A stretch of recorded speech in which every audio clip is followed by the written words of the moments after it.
Hey guys, welcome back to the Wall Street Bull. Anthony here. I hope you're all doing well and staying safe out there. Big shout out and thank you to every single one of you who have subscribed to the channel. I really appreciate it. If you're new, smash the subscribe button down there and turn on that little bell notification as well, because I love doing these videos on a daily basis, documenting my journey with investing with cryptos, dividend stocks, growth stocks, talking about passive income, building financial freedom, and yes, my goal at the end of the day is to build generational wealth. So come on, it's an incredible journey. We're just getting started. Also, if you can give this video a thumbs up, watch it straight through, it would really help me push this channel out to a lot more people because the YouTube algorithm is absolute magic when you do that.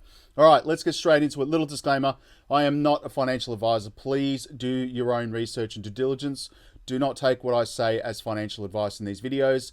My golden rule is I only invest what I can afford to lose. And yes, we don't like to lose. You can lose money like that, especially in cryptos. All right, please be careful out there. Do your own research. Don't take what I say as financial advice. All right. Formalities are out of the way. Guys, it's been a pretty crazy 24 hours in the crypto market. Now, if I just go to Bitcoin right now, it is down today. Obviously, my whole theory with Bitcoin is it obviously goes with the news. And obviously, there's been news coming out today that the inflation rate has gone up in the United States, which has therefore caused a lot of stress and pressure on all markets, both with crypto, stocks, bonds. It's just crazy what's happening right now, especially the prices of oil and fuel are going absolutely ridiculous. I've got clients in the United States sending me photos of the fuel prices over there. I can't believe what I'm seeing. It's crazy, horrible stuff. I don't even know how people are going to be able to drive petrol cars right now. Just putting it out there. I think we're all going to have to start converting to Tesla. Maybe he knew something. I don't know. So anyway, you've got Bitcoin down today to 39,000 US dollars. Now, I'll get into that stuff in a second, but we'll have a quick look at Coinspot. This is where I buy my cryptos in Australia. For those of you who are Aussies and are new to cryptos in Australia, Coinspot's fantastic. I've been using it for a long time. Referral link below, you can get $10 in Bitcoin, but please do your own research. All these prices are in Australian dollars, just to clarify, AUD. I see so many comments. It's in Australian dollars and everything else is set to US dollars. So I'm catering for everybody else around the world. But Bitcoin's sitting at 54,000 Australian dollars right now. It's a big difference from the United States, 39K. Anyway, Ethereum 3,600. You've got Luna up today, which is interesting, guys, $140. You've got XRP at 102. Oh, sorry, I wish $1.02. So I've got 100 on the brain. Now, I've got some news updates about that as well, and an interview with Garlinghouse and Grundfest in relation to XRP and this lawsuit and how he thinks it's a lose-lose situation for the SEC, even bringing this case forward. Even if they magically win, which I doubt they will, it's a lose-lose situation because there's a lot, with XRP, which is literally, it's uncontrollable. It's decentralized. Anyway, we'll get into that in a second. Cardano's $1.11, Solana $115, AVAX $102, Polkadot $23. You've got Matic at $1.99. You've got Crow at 54 cents. Near Protocol, $15. Still great buying opportunities, man. You buy the dips. This is where the money's made. Link is at $18. Tron, 8 cents right now. Algo is $1. That is a banking coin. XLM, banking coin, 24 cents. Mana, $3.30. Hedera Hashgraph, guys, is at 29 cents. I'm very bullish on Hedera as well. Sandbox, $3.92. Phantom FTM, it's $1.96. I am staking that on Coinspot. VeChain is at 6 cents. Waves is down 5.46%, $38. You've got Theta at $3.97. Axie Infinity is at $65. You've got IOTA at $1.01, another banking coin. What else have we got here, guys? The Graph, 44 cents. Gala at 30. Harmony One, 17 cents. Neo's at $28. Quant, 162. These are all my favorites. Keep scrolling down. Rose, 31 cents. And XDC as well is 7 cents. Now, some interesting news about XDC. Guys, it's incredibly undervalued for what it is and the market that it's going for. Just putting it out there, it's 7 cents. It should already be up at the XRP, Algorand, IOTA levels at $1 at least. So to accumulate this at 7 cents, it's crazy. Just saying that. Anyway, let's go to the news. If you go to Crypto Bubbles today, the only one that's pumping is STX, up 28%. ZEC, Zcash as well, is pumping as well. XCC is eCash as well. That is on my watch list, by the way, XEC. That is a gem that I'm looking at the moment. Dash, Algorand as well is up there. And I'm surprised to not see Hex. Well, I can just see it right there. Hex, obviously, when the market is down, Hex is always up. Unbelievable. All right, now, obviously, just basically in the case with Ripple versus the SEC, this is the lawsuit might prove XRP can't be controlled. Grundfest interview, guys. So I've read this article. It's really interesting. So you've got the former SEC commissioner was one of the first to criticize the decision to go forward with the XRP lawsuit, having sent a letter to the SEC commissioners 3 days before the complaint was filed. So the case is in a key moment right now, which we all know this, guys, with Judge Netburn to confirm or reconsider her ruling on the privileged information after the 180-degree turn by the SEC, which now states William Hinman's 2018 speech was public guidance, not a personal opinion. I don't know how that works with legal, conflict right now, because he's gone and said that was his personal opinion. Now they're coming out and saying it's public guidance. It's crazy.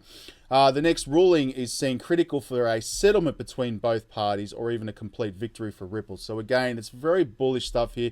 Grundfest has come out and basically said the issue for the SEC will be to deal with the complexities of XRP structure, the consensus mechanism here in which XRP transaction can be closed outside the jurisdiction of the SEC, which is basically within the United States. So whether partially or fully. So what does it mean for confirm a transaction on the blockchain, the way XRP is structured, which is 80% consensus mechanism? The SEC will have to look at the history of blockchain and figure out who is confirmed and who it can't determine where this happened. How does it establish where the transaction actually closed? Grundfest asked, the burden of proof is on the plaintiff. It may be that if it is decided that is a security, meaning XRP is a security, the SEC may not be able to reach the transactions unless they can prove they occurred within the United States, or given the architecture of the system, they may not be able to do that either.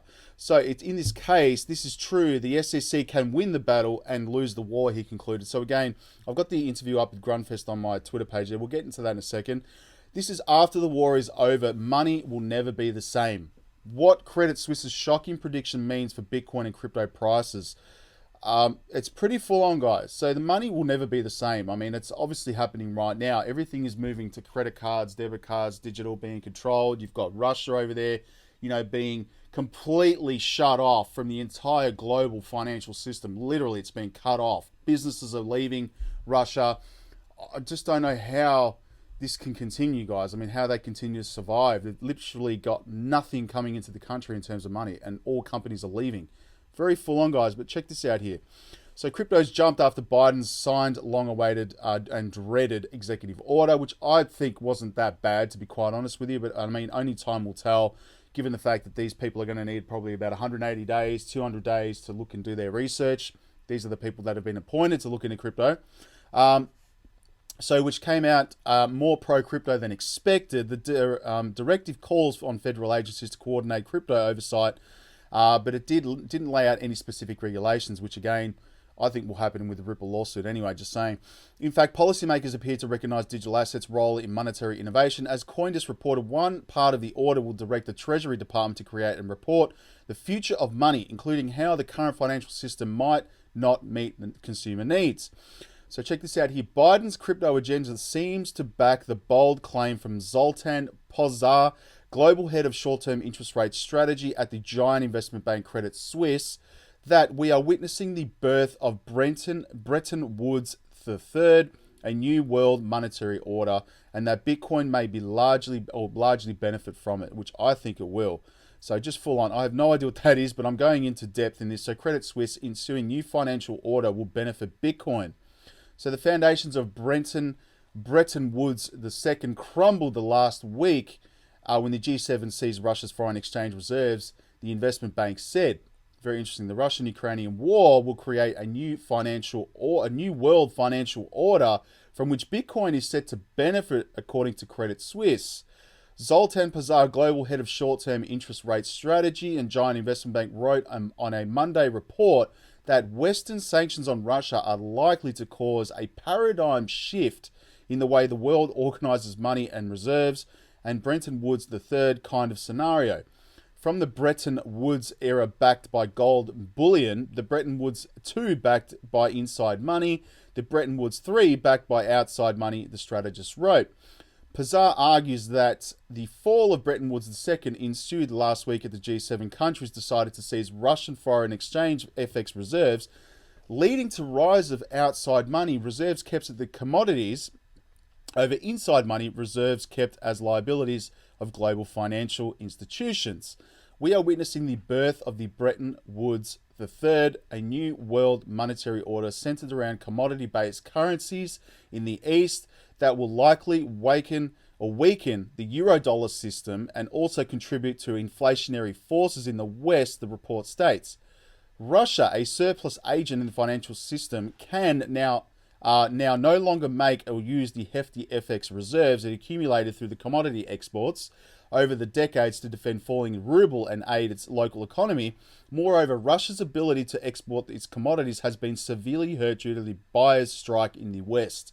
So again, that's going to be full on, guys. So what we are seeing at the 50-year anniversary of the 1973 OPEC supply shock is something similar but substantially worse. The 2022 Russia supply shock, which isn't driven by supply but the consumer, the strategist wrote, the aggressor in the geopolitical arena is being punished by sanctions, and sanctions driven by commodity price moves to threaten the financial stability in the West. So check this out here, guys. Pazar argues that while the Western central banks cannot close spreads between Russia and non-Russian commodity prices and sanctions lead them to opposite directions, the People's Bank of China, as it banks for a sovereign who can dance its own true tune. If you believe that the West can craft sanctions to maximize pain for Russia while minimizing financial stability risks and the price stability risks in the West, you could also believe in unicorns, Pazar wrote. As outside money keeps trumping the inside money, the crisis will likely emerge and end differently than all others ever since Nixon broke off the gold standard, so which marked an end of an era of commodity-based money. So again, this is basically going into what and how, Bitcoin and cryptos are going to be the new order, guys. I'm telling you right now, it's happening right now, and we have had the opportunity to invest into this. And I know some people can't afford to invest even just a little bit, but this is where the money and the future is heading to cryptocurrencies. It's heading right now. So US inflation jumped 40-year high to a 40-year high, guys, of 7.9% last month.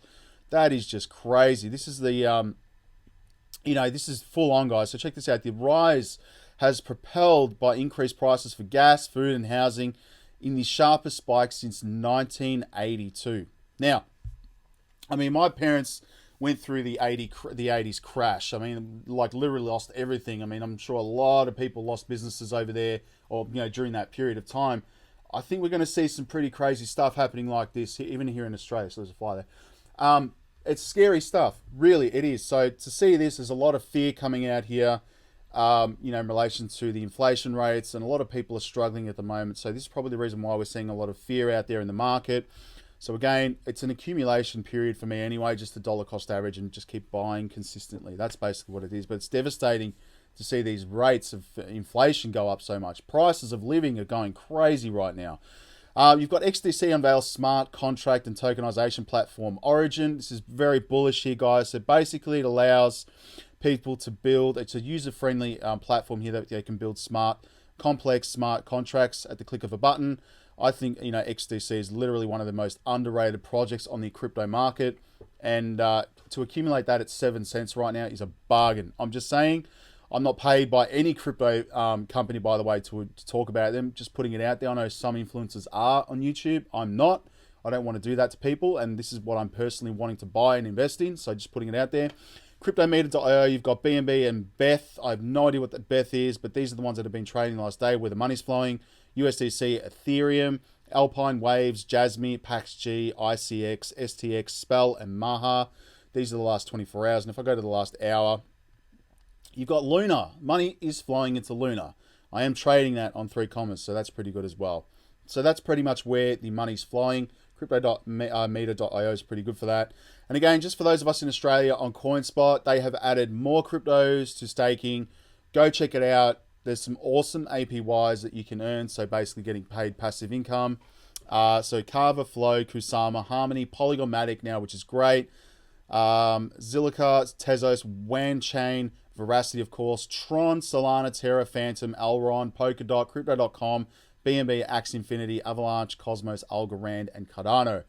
They have added more, so that's fantastic, and you can earn some passive income. So put your money to work. That's what I'm doing anyway. Do your own research for that stuff. Let's have a quick look at Twitter, because this video is going for so long.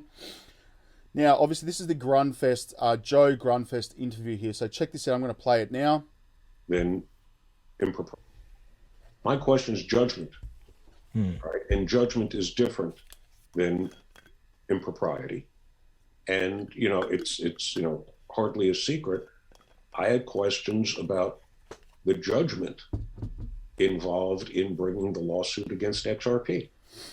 I had questions about the timing. I had questions about the implications. I had questions about policy. Is this a matter that's really best addressed from a social perspective by bringing a lawsuit, or is it better addressed by saying, let's look at our regulations? Good points, honestly. So again, he's obviously saying that he had questions about whether or not why the SEC brought it forward. So again, they're just fighting a losing battle right here. Honestly, the SEC is just in a world of with all these retail investors suffering as a result of their actions. It's very bad. You've got interest in the NFTs and the metaverse is falling fast. So this is a really interesting statistic. This is based on Google. Search terms and searches right here. So have a look at this. I'm not going to go into all of this, but it's significantly dropped, man. So that's full on. Get out of here, Josh Frydenberg. This is the Federal Treasurer for Australia right now. Get out of my video. Anyway, so November 2021 has plummeted, guys. So again, I'm not bullish on NFTs. I mean, look, I'm sure there's going to be a huge future for them, obviously, but I'm not very bullish on them.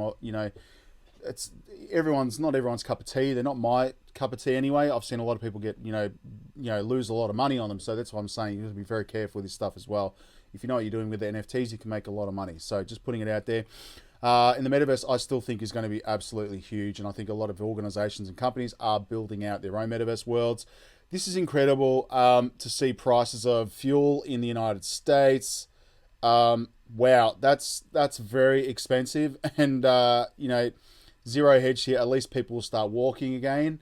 I think a lot of people are going to start moving to electronic vehicles because these prices are not sustainable. A lot of people can't afford to buy that kind of level of fuel every week if you do a lot of driving.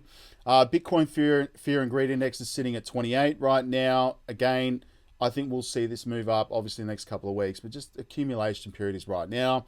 Sinfin dropped. It's here since R3 don't have Sinfin on the website no more. USD $5 trillion a day market quarter to Sinfin bridge. I mean, look at that right there. Thank you very much. Sorry, I forgot your name. Billionaire D for this tweet. USD $5 trillion a day market right now, quarter to Sinfin bridge to be released soon. I mean, that is incredible. Sinfin, I'm telling you, there's going to be a lot of FOMO into XDC. This is Brad Garlinghouse now. Quick interview. I'm going to play a little bit of this. Have a listen to this. Thanks, Bank XRP, for this. Of course, it's a big week for crypto with this executive order. What does this mean for the industry, and what's the big takeaway for you? Look, I think this has been a very positive event, and frankly, we had heard, as I'm sure you had, a lot of rumors about an upcoming executive order, and I think this exceeded my expectations of what we could have even hoped for. Because, look, the first step to solving a problem is acknowledging you have one, and for me, the executive order is really calling out something we've been saying for years, that one, this is a massive industry. It's not going away. We have tens of millions of U.S. citizens participating in various ways, which is awesome.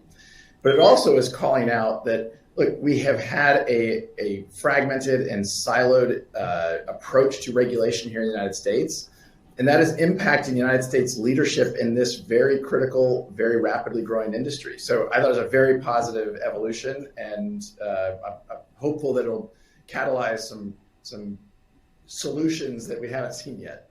And that seemed to be one of the big themes, competitiveness and the U.S. not wanting to fall behind on being on really the forefront of innovation. Do you think that played into it, the U.S. feeling like it might be falling behind?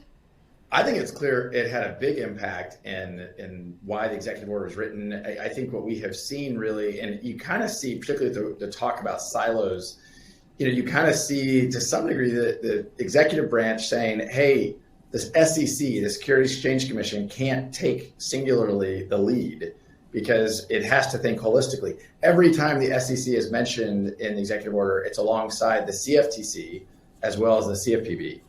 And I think we have seen here in the United States, things have been withheld. Sorry, they've been moving more slowly. And as to your question, outside the United States, in countries like Japan, in Singapore, in the UK, in Switzerland, even in the UAE, you're seeing entrepreneurs and investors able to pursue opportunities in crypto and blockchain without that uncertainty, because the regulatory clarity has been there. Something Ripple has been calling for from well beyond even the recent lawsuit with the SEC. So you mentioned the SEC. I got to ask you about the SEC versus Ripple case. What can you tell us about that at this point? What's the latest, and has there been any progress when it comes to that lawsuit? Well, it's been almost not quite a year and a half since the SEC sued Ripple, sued myself, sued Chris Larson, and we are moving as expeditiously as we can. It has certainly been frustrating to see the SEC drag their feet. This past week, expert discovery wrapped up. The SEC had sought delays around that, and I mean, one of the ironies around this has been that Gary Gensler, the chair of the SEC, has been quoted as saying, "Justice delayed is justice denied," and then the SEC goes out and seeks delays. It's rare for a defendant against the SEC to be pushing to see things happen faster, but we think it's very clear that the SEC has overstepped.